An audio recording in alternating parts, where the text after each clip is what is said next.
Can everybody hear me? I don't use microphones. I'm the youngest of 3 boys, as my brother has told you, Italian boys. So if I wasn't loud, I wasn't heard.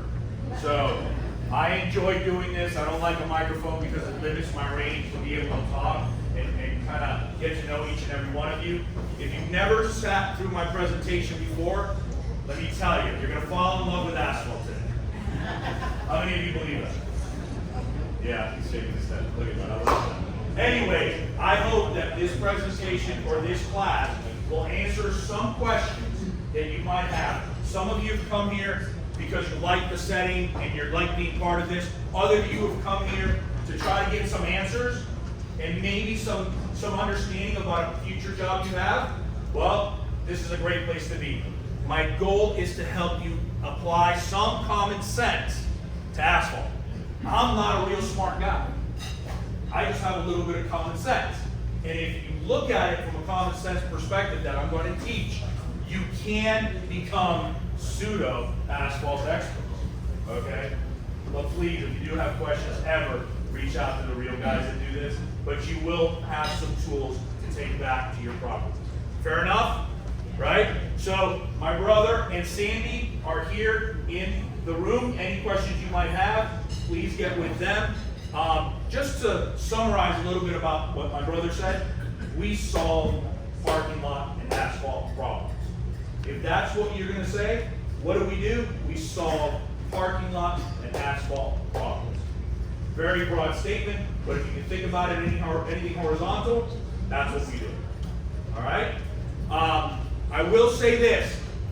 Please, at the end of my presentation, take the time to visit each and every one of these vendors on the outside.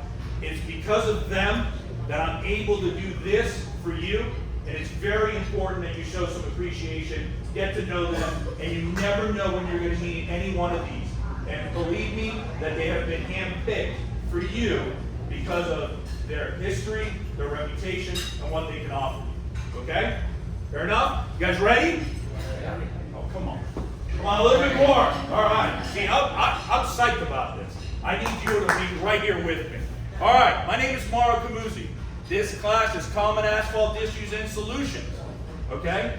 I cannot put all my knowledge of asphalt into an hour presentation, but I'm going to do my best to hit the things that we here in South Florida deal with. Asphalt's different all over the country, all over the world. But we're going to talk about what we see here. Okay? I think that's very important because I could bore you with a lot of other stuff, but I don't want to do that. All right. If nothing else, this is the most important slide of the whole presentation. I have to tell you that the reason that I do this is it's very difficult to maintain something if you don't know what it's made of or how it's built, right?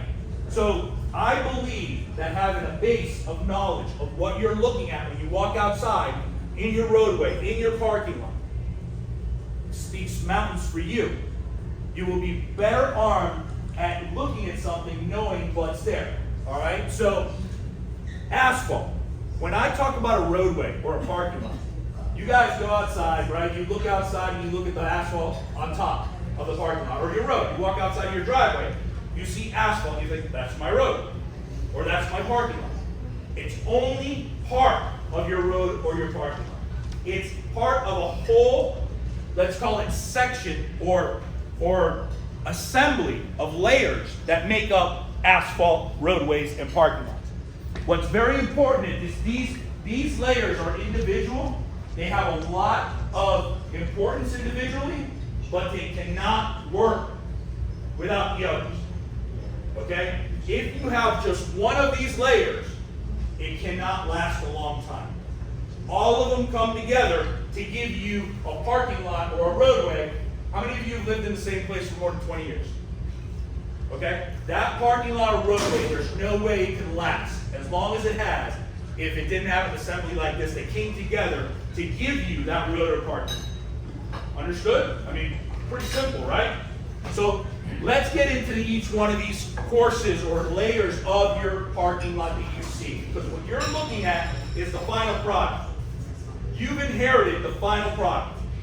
you don't have a choice on what's going on below there, right? As a property manager or a board member, or as just an owner, you may have bought the property, you moved into the property, you've inherited, and this is what you've inherited. So let's talk about the bottom, sub-base course.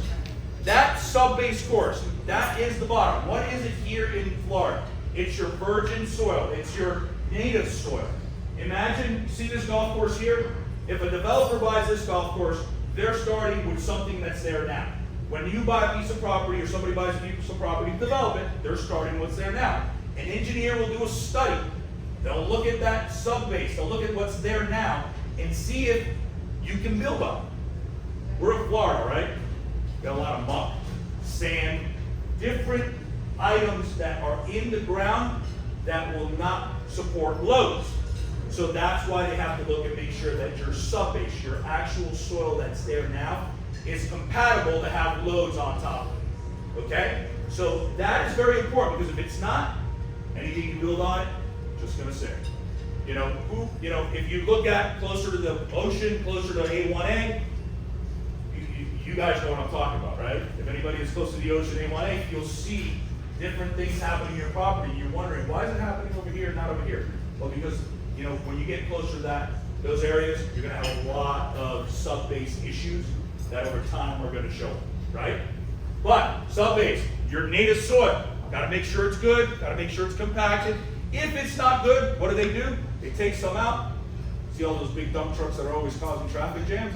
They bring all that dirt in and they dump it in, and once it's dumped in, they compact it, and now you can start building your parking lot. Good? Yeah? Okay. Base course. Our base course down here is made up of two things. Well, now it's usually made up of what's called lime rock. Back in the 80s, you had shell rock. Anything north of Fort Lauderdale was shell rock. Anything south of Fort Lauderdale was lime rock. Why? Quarries in Miami, all lime rock. The quarries up here were shell rock. So they were taking what was available. Now it's lime rock. But 90% or 95% of what you see being built today is with lime rock. Okay? We'll talk a little bit about both of them. But base course, lime rock or shell rock, 8 to 12 inches is what's on top of that virgin soil. So right below your asphalt, you have what's called your base. It's a rock base. Shell rock or lime rock. Let's talk about the difference. Shell rock, great material. Why do they call it shell rock first? Shells. You can see it.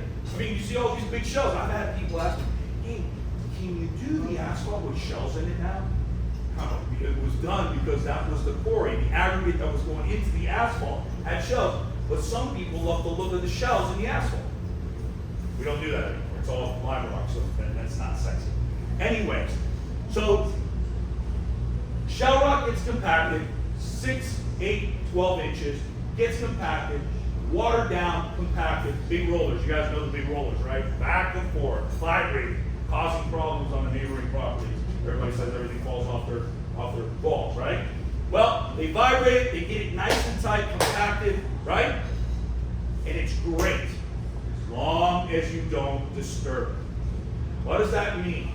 If you put asphalt on top of it, and you don't do anything for a long time, it's great. It's got to be a great base. Problem is when you start getting water intrusion because your parking lot is deteriorating, or how many of you have done a mill and pave, and we'll talk about what milling and paving is, when you remove some of the asphalt and pave back. You guys done that in your neighborhoods? Okay, when you do those kind of things, and you introduce traffic on the base rock, on the lime rock, that just got taken out, it starts to break down. It almost gets to be like sand, and that can be very costly to remediate, because now you have to do some things to get it stabilized again. So very important you understand that. If you have shell rock, it is a great base until you disturb it. So you got to be careful in disturbing it. Lime rock base. Lime rock, all big rocks. They get brought in, they get put in place, they get rolled and crushed with the rollers, nice and tight. Also very, very, very hard. 8, 12 inches. difference between lime rock and shell rock is lime rock, you can disturb it. You can kick it around a little bit, and it's going to last a little bit longer. We've taken up asphalt in some places, and we've taken a hammer to the lime rock, and it's like hitting concrete. It's just been there for so long. My disclaimer to you is, if you're gonna do a mill and paver, if you're gonna do some kind of big asphalt remediation to your neighborhood, try not to disturb the base. The base, whatever it is, it's lime rock, shell rock, try not to disturb it. Unless you already know that the base is bad, and you can tell because your road does this, or potholes everywhere, don't disturb it. If you don't have any depressions, if you don't have any issues with base, and how do you tell? Settlement everywhere, cracks everywhere. Just, you will know a parking lot that has base issues. If you don't have that, leave it alone. Try not to disturb. Very important. Now, how many of you have seen, how many from like the Midwest or farm country? Anybody? Or how many of you have seen a dirt road that you've traveled to, or a gravel road? When that dirt road or gravel road was put in, the farmer or whoever did it, it was really good. You know, as soon as he did it, he stepped back, had a beer in his hand, probably said, "Wow, I built that. It's great. Look at it." But what happens if it rains? What happens if you get traffic?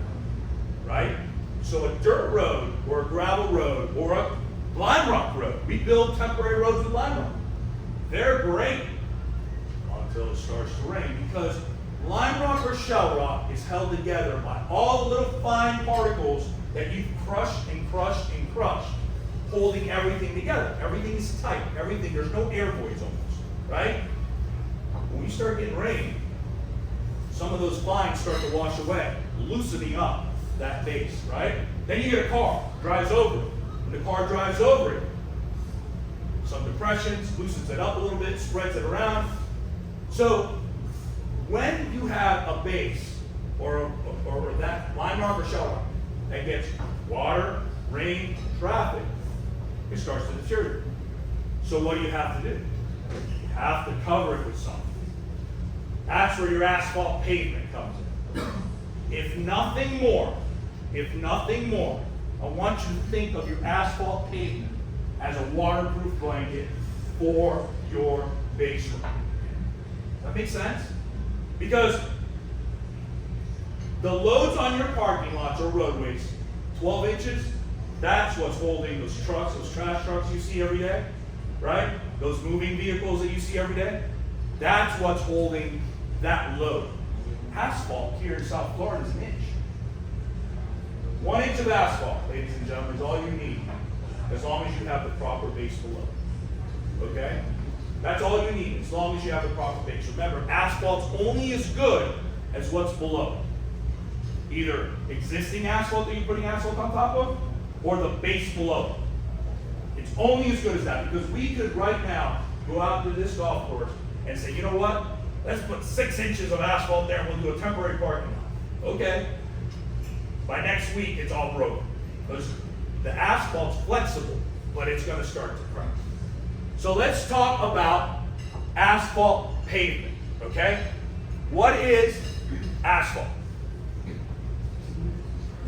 What's asphalt? Rocks. Okay. That's asphalt pavement. So that good. I heard both correct answers. Asphalt is tar, right? Or a liquid, right? We say, hey, that's my asphalt. No, it's not. If I put asphalt on my golf course, it's just going to be a very smushy black golf course, right? Asphalt pavement is aggregate and asphalt. Aggregate and asphalt. Remember that 95% of the asphalt you see here, 95% of it is rocks. The other 5, maybe sometimes 6% is liquid. So it's a bunch of rocks being held together by a binder, which is asphalt. That makes up your asphalt pavement. See that? This is base that they use up north, gravel base, right? There's your asphalt pavement right there. Rocks coated with tar. Very sexy, right? Rocks coated with tar. That's all they are.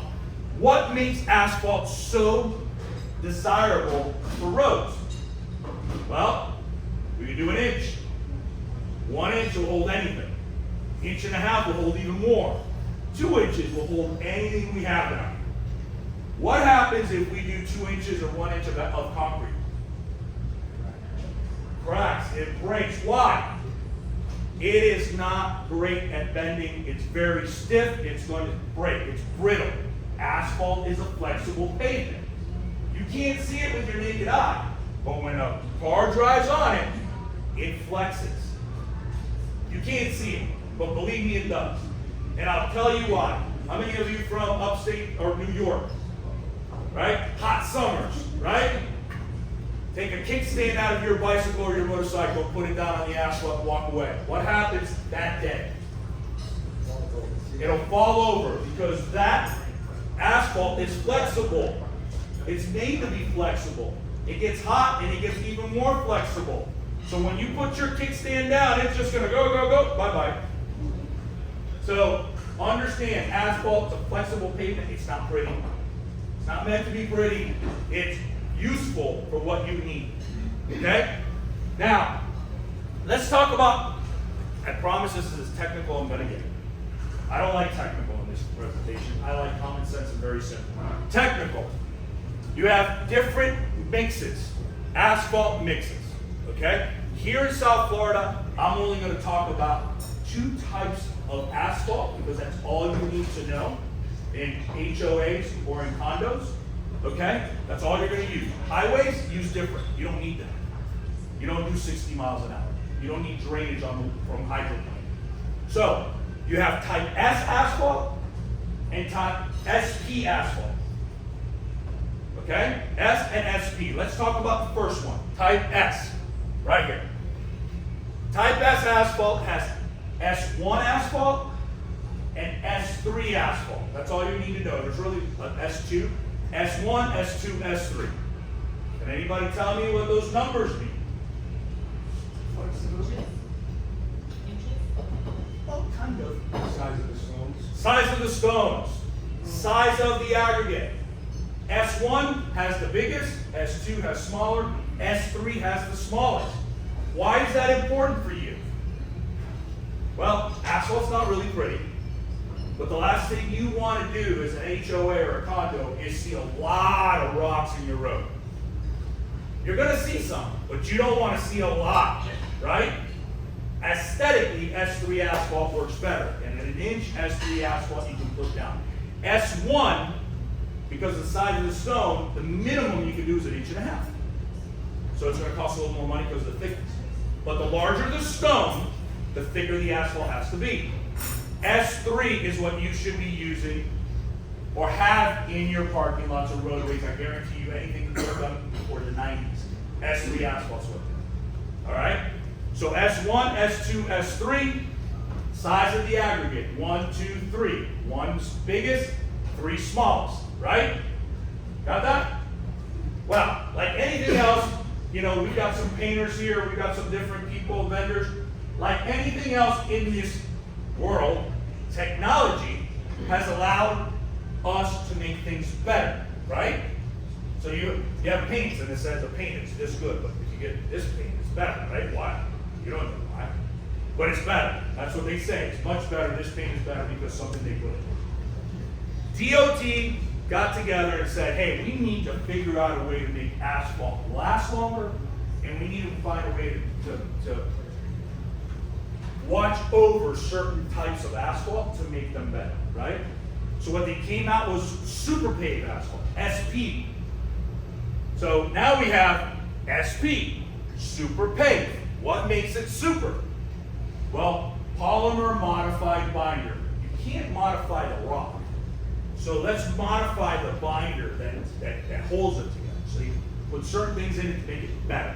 Okay? Now, they put this together and they said, but let's increase the quality control all the way through when we make it. At the plant, when it leaves the plant, when it gets to the job. So SP asphalt not only does it have that polymer modified binder, but it also has huge quality control steps to be made. The cost is about the same. The cost is about the same. But I would tell you that if you're doing a job in your parking lot, you want an S3 or an SP asphalt. Now let's talk about the mixed design here. SP 9.5, SP 12.5, and SP 19. Can anybody tell me what those numbers mean? Go ahead. Say it again. No. What you said before. The size of the rock. This time it's in millimeters. 9.5 millimeters, 12.5 millimeters, 19 millimeters. It gets bigger. 19.5 is the smallest, 9.5 is the smallest, 12.5 is bigger. Again, I put 9.5 because you want in your neighborhoods 9.5. Make sense? I can go home now? You guys are experts? I'm done? Man, I love my job. I should be the boss. Oh wait, I am the boss. Okay. All right, this is very important. I spent a lot of time on this because if you don't know this, it's very hard to know what you're looking at. The 1.5 inches, is that a recommendation for the 95 or for both? So, great question. So, S3 and 9.5 can go down in an inch. We like to tell everybody, listen, spend a little bit more money, 1.5 inches. Remember, 1.5 inches gives you what? 50% more thickness. 50%. Hold it up. That's all, 1/2 inch. 50% more. Makes it more durable. We'll talk about something that it'll prevent. So it's a recommendation that we like is 1.5 inches for both of these. Okay? You cannot go more than 1.5 inches with these if you don't do them in lifts. So you can go 1.5 inches one lift. If you want to go 2 inches, you got to do 1 inch and 1 inch, which increases your labor. But for a parking lot, 1.5 inches, that's it. One lift, 1.5 inches. Okay? All right. Any questions? You guys are now experts, by the way. You know more than most people.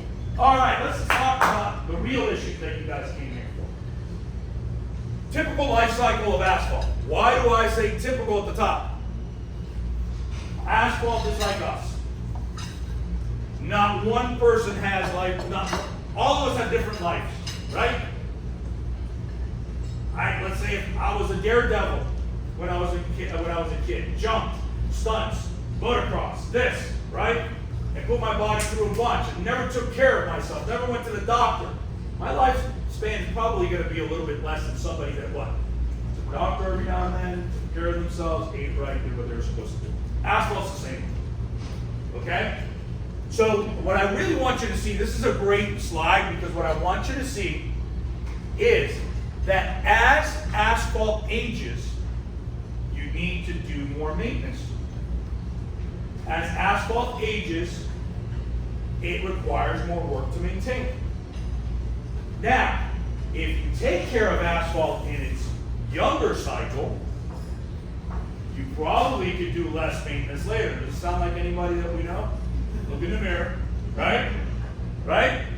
If I took care of myself more when I was a kid, maybe I wouldn't have to go to the doctor and do everything I'm doing now.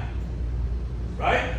So it's all about maintaining your asphalt, being proactive when it's in its infancy. Now, a lot of times you guys have inherited asphalt that's already old. Now you've inherited whatever anybody else did. But if you guys do a mill and pave project, or a project that puts new asphalt in your parking lots, take care of it right away. What you'll notice is 0 to 5 years, stage 1, little or no maintenance. The only thing I would tell you in this stage, you want to seal coat your brand new asphalt. You want to wait at least 8 months to do that. Why? Asphalt cures when the oils in the asphalt rise to the top and evaporate. If you seal it before that, you're doing 2 things. 1, you're not letting those oils evaporate. And 2, the sealer will not stick because of the oils. It will wear prematurely. You don't want that to happen. Okay? You want to make sure that your asphalt has enough time to cure before you seal coat. Okay? So you'll notice 5 to 7, seal coating some patches. As you get this further on, more maintenance is required. I want to give you a statistic. Remember if I remember this. Asphalt will lose 70% of its life in the last 30 So, listen, if it's on the last 30% of its life, it loses 70% of its value. I've never seen a parking lot walk by and I said, oh, don't worry, that's going to get better. Never. Only, I will disclaimer that, only at the beginning. Why do I say that? On your roads, in an HOA, roadways, the best thing for it is traffic. The tires will actually help compact the asphalt more. Areas that don't get traffic, look at the asphalt in areas that don't get traffic. It wears faster than areas that get traffic. Look at bullnoses. Now that I say that, a bullnose, if you're on Blades Road or whatever road you're on, Federal, and you come up to an intersection, you see a bullnose of concrete, right? Look right in front of the bullnose where no traffic ever hits. It's deteriorating. Why? It doesn't have that constant kneading. Remember I said it's flexible. It doesn't have that constant tire pressure on it. Okay? But, great slide. As it gets older, needs more maintenance, just like me. Let's talk about the things that you, as a property board member, property manager, owner, anybody that has to deal with asphalt is going to see. Now, there's other issues, but I'm going to tell you the ones that you're going to see mostly, right? You don't want to hear about rutting. You guys don't have rutting. You don't want to hear about other things. You want to hear about the things you see and go, why is this happening in my parking? Right? Well, alligator cracking, one on the top. Looks just like alligator skin, hence the name, alligator cracking. What causes this? Well, there's many different things that can cause it. Two things that get affected, right? Water has gotten between the asphalt and the base. Now, water gets between the asphalt and the base, it can start to crack the asphalt. Cars run over it, cracks it a little more water, cars run over it, cracks it a little more. Now, most of the time, if the base is really good, some of it will deteriorate on the top, but the rest of it will hold pretty well. So these cracks will start to go horizontal as more water gets in between the base and the asphalt. The other thing that could be happening is the entire base can be failing in that area. I haven't seen that much, it's mostly just water in that area. What's important to know, that this, you need to catch it early. Because if you catch it early, you could be replacing a 3x3 or 4x4 area instead of your entire entrance, because look where the cracks start to go. And it's very difficult to repair this, because you start to look and you go, oh, I'm going to cut right here, and then you see the cracks go, well, I'm going to cut, no, where am I going to cut here? And you start to chase the cracks. So it's important that you identify it quickly, get it patched. And the way to patch this is you just cut out the area that's affected, remove the asphalt, put new asphalt in. Make sure that if you have to do some base repair, you do that. Throw more base into it, compact it, right? But it's a simple fix if you catch it quick enough. This is really not something that's caused that you can fix when I put it in, because if I had a penny, not a dollar, a penny, for every time I'm asked, well, why is this crack in my new parking lot? I'd be a millionaire. Seriously, a penny. Okay? Reflective cracking. Sounds what it is. Reflective cracking. It's a crack reflecting through. How many of you have had a tile floor, have seen a tile floor where the tile cracks? See that? Tile's not cracking. Concrete below it crack, causing the tile to crack. Okay? Asphalt, if you put asphalt on top of old asphalt, which is called an overlay, any cracks in that surface will reflect through at some point. It's not a question of if, it's a question of when. There's things that you can do to minimize that, and we will talk about it, but reflective cracking is a crack that comes from the layer below all the way through. Remember I said that lime rock can get really, really hard, right? If there's a crack in that hard lime rock, which it can get there, it will crack your asphalt. Take a look at this. I like this slide. Why? What shape are those cracks forming? Pretty perfectly good squares, right? What are the odds that asphalt's going to crack that way? What are the odds that that was a concrete parking lot, they put asphalt on top of it, and those are the joints? That is a perfect example of reflective cracking. The joints from below have reflected through the asphalt, showing you, look at this asphalt. It must have taken geometry when it was young, right? Look at it, perfect squares. So that's a great picture of reflective cracking. What can you do to minimize it? You will never get rid of it. It's a disclaimer in any asphalt contract you ever see. We will not warranty against reflective cracking. Why? Because you can't eliminate it. You can only minimize it. Okay? But don't worry. People from up north always say, well, why don't we fill the cracks? You don't need to down. You don't need the crack filled out here like you do up north. Why do you do it up north? Freezing and thawing, right? If you have a 1/4 inch crack and a really bad winter, that thing will be 2 inches sometimes, right? Freeze and thaw, expands it, breaks it, expands it, breaks it. More water gets in, more crack. How do you minimize it? You mill. Milling your existing parking lot will minimize it because it takes the surface cracking down. The other way, the gentleman right there asked about the thickness of asphalt. Go thicker with the asphalt. The thicker the asphalt, the longer it takes that reflective cracking to come through. And sometimes if the crack is small enough, it won't make it through 1.5 inches, but it'll make it through 1 inch. So milling and increase the thickness of the asphalt going down will minimize it. It'll never, ever, ever get rid of it. Did I make that? I think I made it clear. You can never get rid of it. I just want to make sure. Never? Is that Never. Is that large? Never, ever. Never, ever. Never, ever. Concrete, or is it stone based on top of it? No, they probably overlaid like concrete. Yeah, I don't know. I took a picture from something. I don't remember where, but I think they went right over. I get asked a lot of times, can you guys put asphalt over this parking lot? And it's already a concrete parking lot. I don't like doing it. I will never. Have you guys ever heard of a taillight warranty? When you see my taillights, the warranty ends.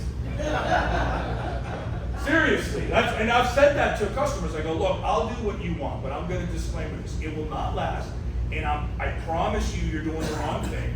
We will not warranty. I don't say the taillight warranty. Potholes. How many of you have seen one of these? Everybody, veterans, come on, wake up. Everybody, okay? Potholes. I saw some on the way here, right? Here in Florida, we get attacked from the top and from the bottom. We get attacked from the top and from the bottom. Let me explain to you why. Let's go from the bottom first. What's 3 feet usually below me right now, anywhere I stand here? Water. And is that water standing still? It's moving this way, it's moving that way. It's an aquifer, it's moving this way. If you're close to the water, it's moving up, and it's moving down, and it's going sideways, and it's going this way. Remember we talked about the subbase? That subbase, at some point, is just going to get tired. It's going to say, I can't do this anymore. It's just going to collapse. And you're going to get a pothole. You've seen areas or a shopping center or anywhere you've gone, you've driven in, and there's not a pothole. A day later, there's a pothole. That didn't just form from the top, it came from the bottom. Now, in North Florida, around Land O'Lakes, right? People go to sleep, and they look at their neighbor's house, it's there. They wake up, and it's not there. Same concept, bigger size, right? We don't get those down here that much. But it's the same concept, okay? So, a mini sinkhole or deterioration of the subbase below it, when do we typically see that? Heavy rainy seasons. Tidal issues, right? When I was growing up, there was a high tide and a low tide, right? I fished a lot. I went high tide, low tide. Now there's king tide, queen tide, spur tide, whatever tide. There's like 9 different tides. It's either a really high tide or a really low tide. And when you have those tidal changes that come in and saturate all the way up, how many of you live on condos on the water? The drains used to be from the canal into your parking lot. We did a job in Boynton on the water. We had to plan our paving around the tide. Because at high tide, you couldn't pave that side of the parking lot.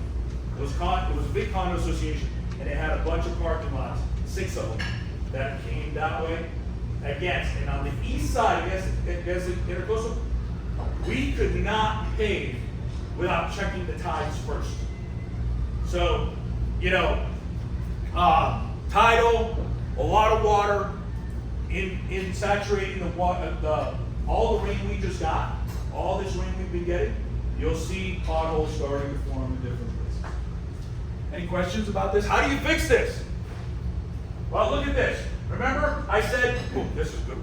Remember I said if you take a base layer, like your sub base, your rock base, your lime rock base, bunch of fine particles holding everything together, right?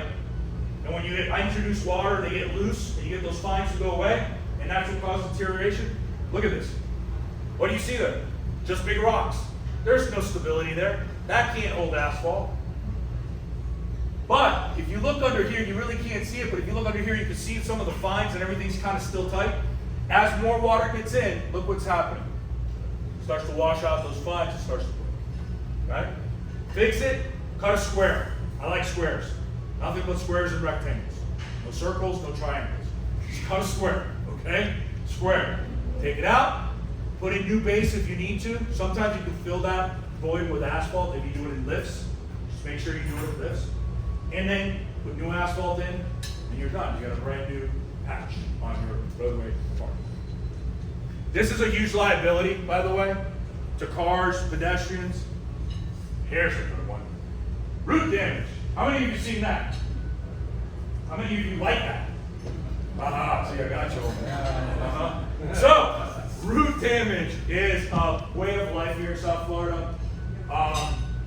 Anybody that gets anything permitted to build here in South Florida, and you go to the zoning department and you say, I'm going to build this, right? They have a spec of the shade trees you need to put all over your parking lot, right? Every parking lot now requires a 10-foot island in most of the places for landscaping. Back in the day, it was a 3-foot island. So some landscape architect with his little landscape pal said, hey, what should we put there? Oh, I got this little oak tree. It's like this big. Look how cute it is. Little oak tree and a 3-foot island. Now you know what happens. 30 years later, what do you have? Both stalls are taken over by the oak tree. So we're never going to stop Mother Nature from growing. There's root barriers you can put in. There's different things you can do to minimize it. But if a tree wants to, it's going to do what it takes. A tree's, I like to say, it's playing the long game. They're not playing the short game. For them, it's a marathon.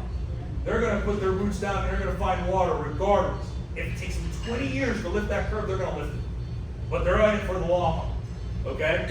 What do we have? Palm trees. How many of you have walking paths in your HOA that have palm trees right next to them? And you're on a bike, and it's like Morse code. All the little fingers of the palm trees like to travel between the rock and the asphalt. They just travel. They start to go. They travel looking for water.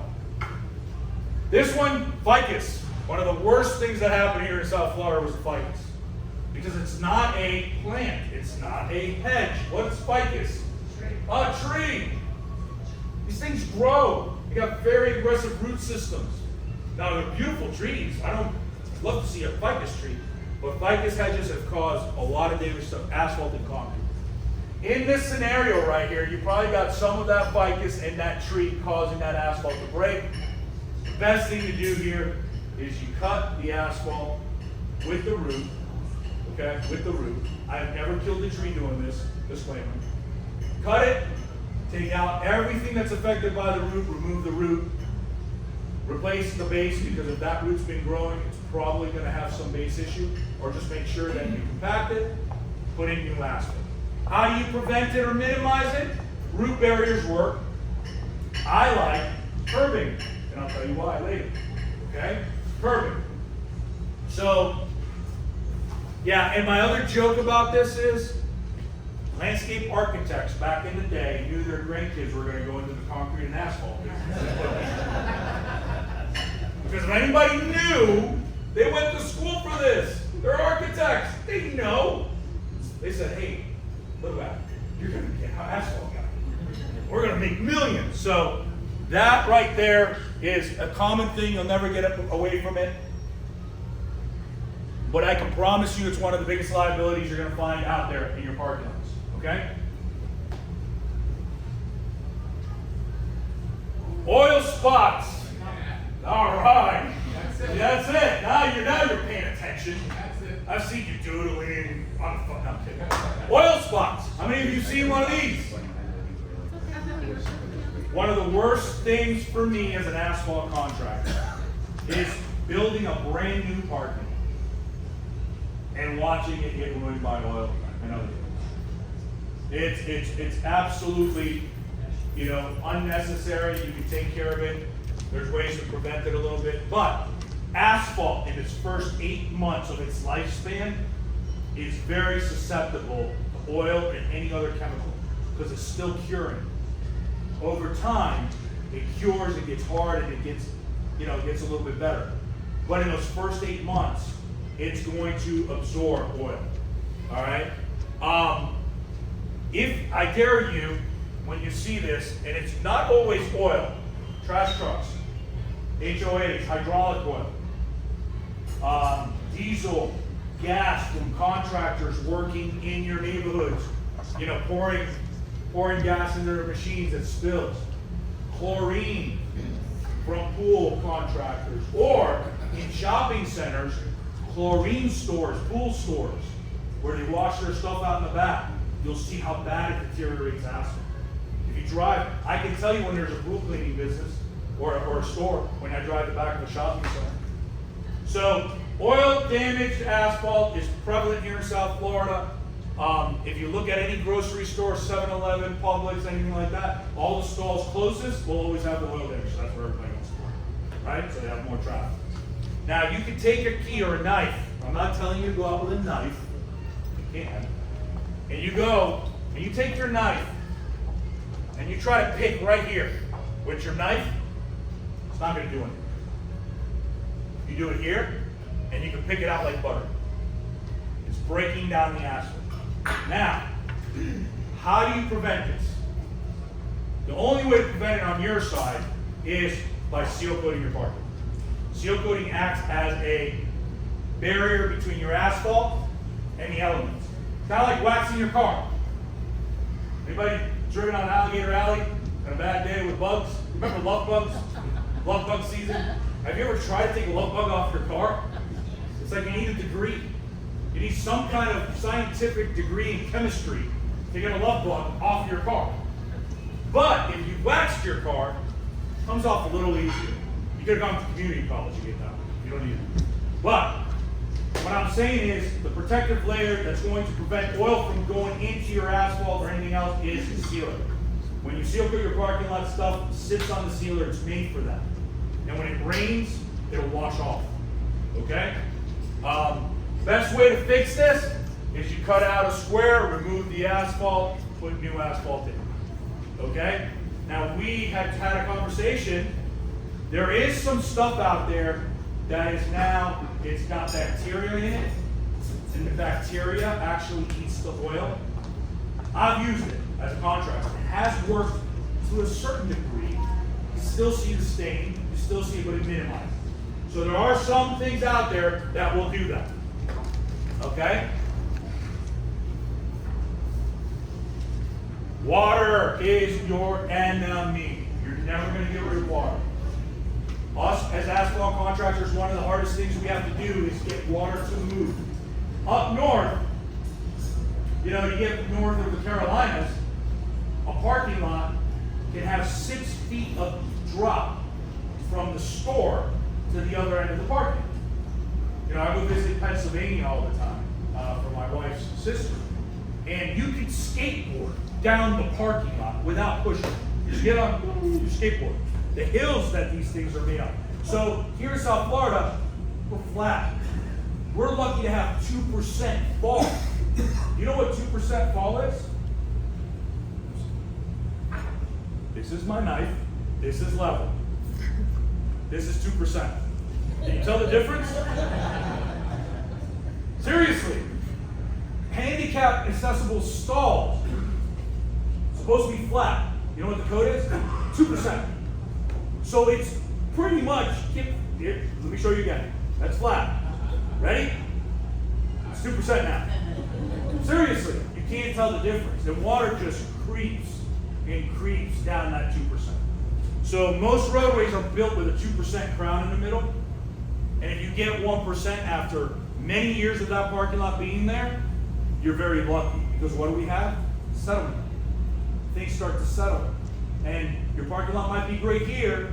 When it gets to here, it settles, water will hold it. Just like this. See that? This we call a bird bath. Serious, the industry term is bird bath. Why? Little birds can fly in and have a little bath. That we call a lake. That one they can swim in. They don't come and have a little bath in there, right? As asphalt contractors, we can make things better, but we cannot guarantee that it's going to be gone. Unless it's about 5 feet from a drain, 10 feet from a drain, I can't guarantee that's going to go away. Okay, sometimes here in Florida we'll drop the drain an inch, and that'll allow that water to get in if it's close to the drain. But let's say your parking lot has that lake in it, and that's you have a depression of 2 inches. If I fix that, I can't guarantee that that water is going to go to the drain it's supposed to go to 200 feet away. But what I can promise you is if you fix a depression like that, and you make it flat, and you had an 8x8 puddle, right? 2 inches deep, that lasted a week, 24 hours is okay. 48 hours is okay. But if it's more than that, you want to take care of it. But if you have an 8x8 puddle that was holding water for a week because of all this rain and it's not going anywhere, and we make it flat, now you might have a 15x15 puddle, a 1/4 inch deep. What happens to that when the sun comes in? It evaporates. It goes away. So what we can do, and what you should try to do, is disperse the water to allow it to evaporate with our heat that we have in South Florida. Because 2x2, a 2 inch puddle, it's going to last a week. It won't evaporate. How much is our humidity here most of the time during the summer? 90%? 90% of the air is water. That's not going to go anywhere. It's trying, but it won't. So best thing you can do is try to level those areas as much as you can. Don't worry about a little bit of water, right? Water's part of what we do down here, okay? Cracks. Most cracks aren't going to introduce any water into the base. Most of the cracks that you see on your asphalt are surface cracks. And even if some gets in there, that's not what I want you to worry about. It's the areas that have larger cracks that you know water's getting into, and you start to see those depressions start to form. That's what you want to be careful. Okay? All right. This is kind of like my I feel for you guys. This is my I feel for you as a person that has fiduciary responsibility to your HOA, and as a PM, as a property manager, or the board president, you have a lot of responsibility. And what you want to do is you want to make sure that you want to spend your dollars wisely. If you spend $1 on maintenance, you want to make sure you're getting that dollar back more than one, right? You want to get an ROI from your maintenance. So it's very difficult for you guys that don't know. Now that you took this class, you're going to know. Now you're going to say, "Hey, I'm great. I can do this." But have somebody in mind. And the way you know that you have somebody in mind is because they're going to tell you what you need to hear. I've had people ask me to seal coat their parking lots, and I say, nope. For what? You know what happens if you seal coat a crappy parking lot? You have a black, crappy parking lot. Doesn't fix anything. So I will sell myself out of work. And I do it all the time. I'm really good at that. Because I don't want you to spend money that you don't have to. So it's very important that you guys have somebody that you can trust that will tell you. That's my disclaimer about that. Let's talk about some of the remedies for your HOA parking lots. This is what we call asphalt overlay or resurfacing. Okay? There's so many different words. We just did an HOA. This is kind of fun. We just did an HOA in Boca. And it's original asphalt from 1990s. Original. It's been seal coated over and over and over. And my guys did the paving, and my foreman is walking along, and he's so proud of his work. And this person comes out, nice, sweet person, and it says, "Oh, this looks horrible. It looks so much nicer the last time we resurfaced." They've never resurfaced. They seal coat. Seal coat is pretty. It's black. It's smooth. It looks nice. Asphalt's rocks. It's not going to look nice forever. So there's a lot of that going on when you look at it. So the terminology you hear, resurfacing is not seal coating. Seal coating is not resurfacing. Resurfacing is what it means. You're replacing the surface or adding more to it. This is an overlay. Let's talk about an overlay. Remember what I said about asphalt being as good as what?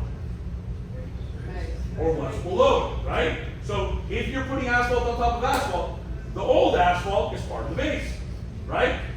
If your old road or parking lot is completely cracked, what's going to happen? It's going to reflect through. So again, don't worry about those little cracks. I'm talking about bigger things, right? So overlaying, you have to make sure, number one, that you don't have base issues. Depressions, potholes, root damage, any of that stuff has to be fixed. But you can isolate those repairs and then overlay, right? So if you don't have depressions, if you don't have areas that you see that need to be fixed, an overlay is putting an inch of asphalt on top of what you have now.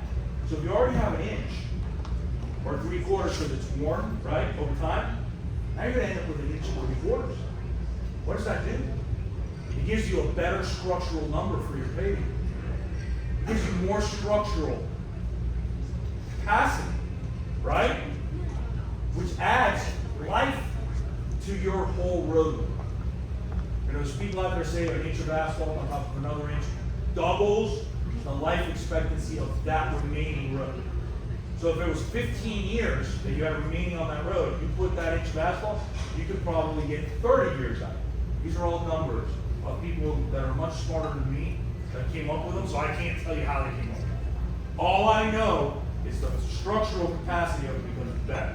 But you have to have something good to put it down, right? Inch of asphalt is usually what we do. You can go as high as 2 inches, but the higher you go, you have to be careful of elevations that you have to match, right? And drainage. So you can't flatten things out. So what do? This is a road, crowned in the middle, water's supposed to go this way and hit that valley gutter, this concrete valley gutter. You see it? Y'all are creative, right? Pretend there's a manhole here, right? Pretend there's a manhole there, right? I have to match that manhole also. If not, I'm going to have an inch lip at every single area. I'm going to have an inch lip all the way down this way, right? Because if you're putting, here's your existing asphalt. I just added an inch.